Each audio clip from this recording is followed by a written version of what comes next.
When God does it, it's never your first time getting it. It's confirmation.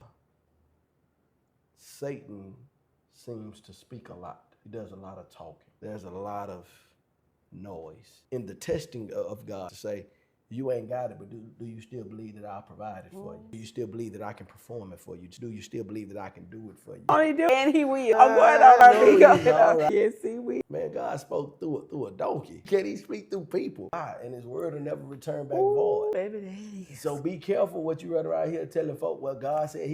Join us for a crucial conversation.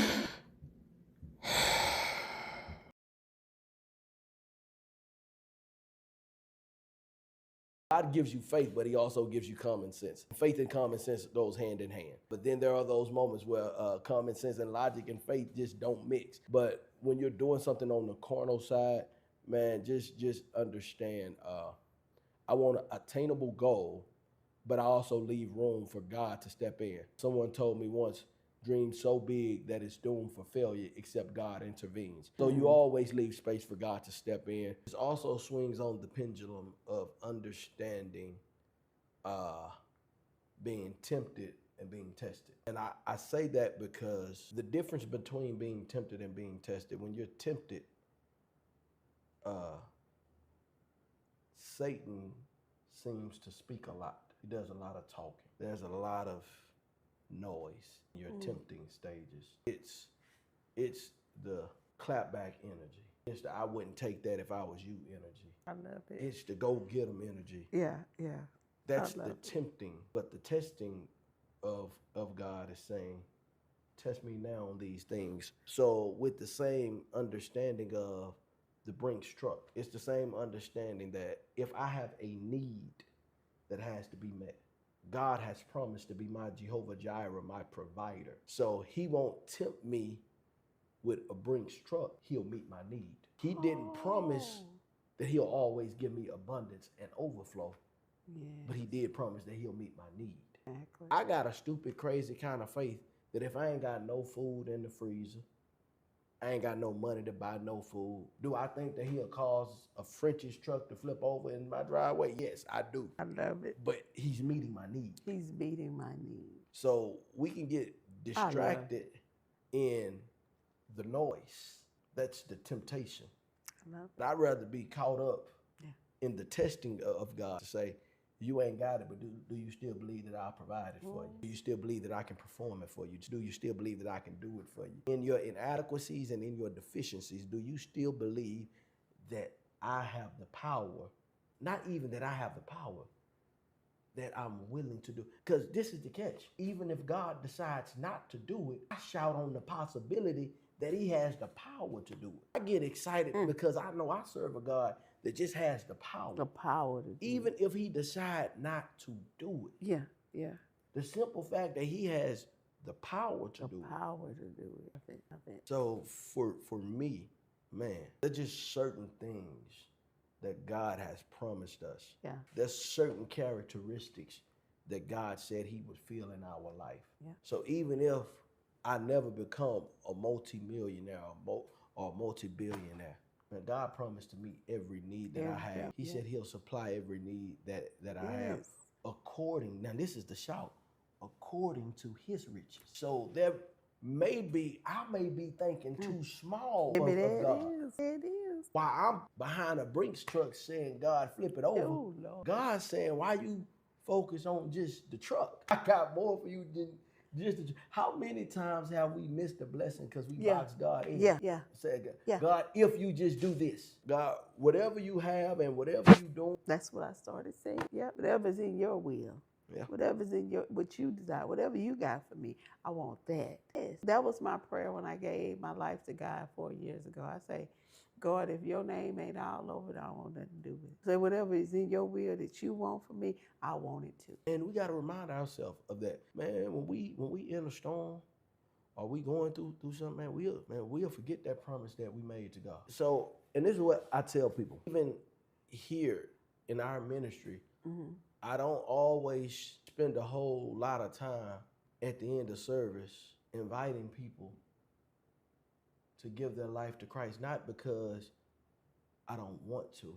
Exactly. But I don't want you to make an emotional decision. Yeah. Because emotions change.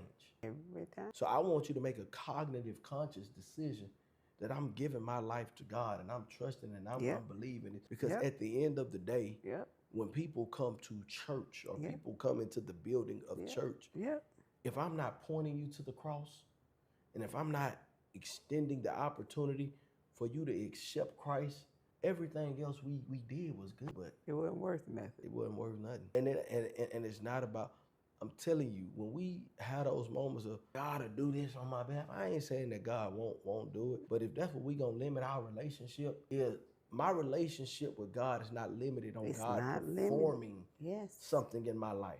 Limited on that. I said it's not limited on what God can do for me and that kind of stuff, because you have people that only come to God when they need something. Lord, I sure need me 100,000, but you don't even have a relationship with them. You don't have no type of relationship, but as soon as something goes wrong, hey God, can you please bless me with that? Oh, you gave it to me, thank you, I appreciate it. Nothing else until the next time you need something. Which is crazy, because that's how we are with our emergency service systems. We only call them when we need them. In cases of emergency. And this is the crazy thing. Man, I'm about to shout myself happy here. We'll call them when we need them.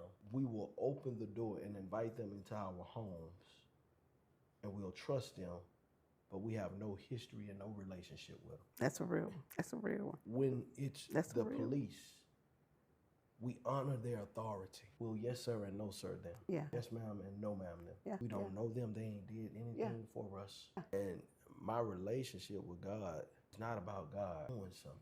That's what I'm trying to tell you. It's about what he's already did. What he already done. Baby, don't do that. Don't do that. Won't he do it? Won't he do it? And he will. I'm going on our video. Right. Yes, he will. Man, God spoke through a donkey. Can he speak through people? He spoke through a donkey. What would make you think? Man, listen. Okay, now, I'm going to ask you something. This might sound kind of not godly, but how did he speak through the donkey? I don't. Go to Numbers chapter 22, verse 21 through 39. So it begins to talk about, it says, when the donkey saw the angel blocking the road, swore she veered off the road into a ditch. Balaam beat the donkey and got her back on the road. As they were going through the vineyard where the fence on either side, the donkey again saw God's angel blocking the way and veered off the fence, crashing foot against the fence, hit her again. God's angel blocked the way yet again in a very narrow passage this time. There was no getting through to the right or to the left. Seeing the angel, the donkey sat down under him. Balaam lost his temper and beat the donkey with the stick. When God gave the speech to the donkey, she said,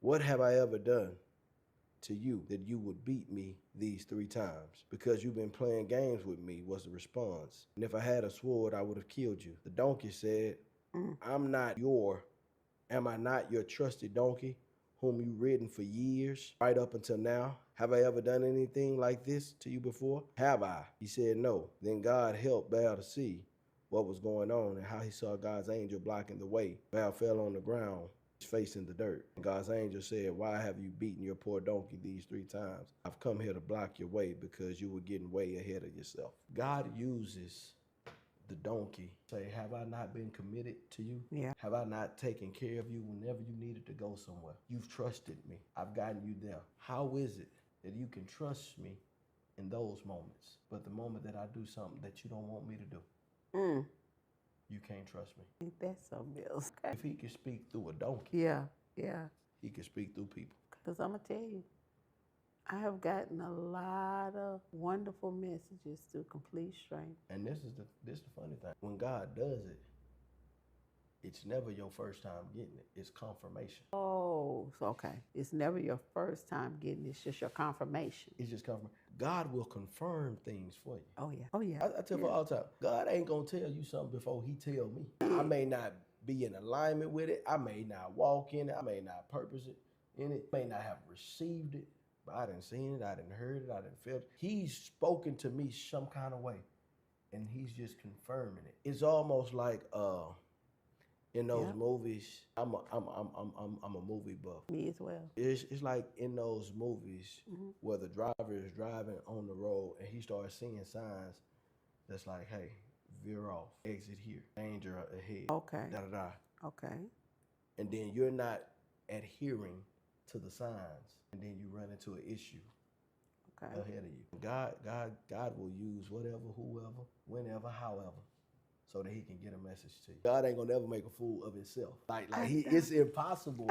It's impossible. God will never position us that he looks bad. Yes. That's why we got to be intentional about how we represent him. We got to be intentional Very important. when we run around with our chest out, on our chest, say we got the litigated God to speak on his behalf and speak for him. Because, man, God ain't going to make a fool of himself. And he ain't going to lie. And his word will never return back void.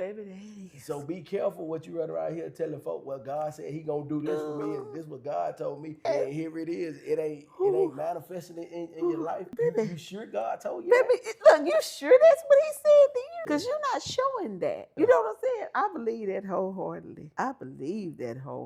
Because when you out here, you representing him. And I look at it, I don't know if your mother told you this or, when you were growing up, my mother used to, when she would get us together and get ready to take it, don't come out here making a fool out of me. And I remember I was a kid. I was like, you know my mama. Yeah, you think I was like, me that? yeah, don't go out here making no fool of me like that. And I'd be like, I don't know how I'm going to make a fool out of my mama. Because she knew I was a donkey. I'm the baby, and I am a spoiled baby. So she knew I was going to act a donkey. Don't come out here making no fool of me. You represent me. You represent me.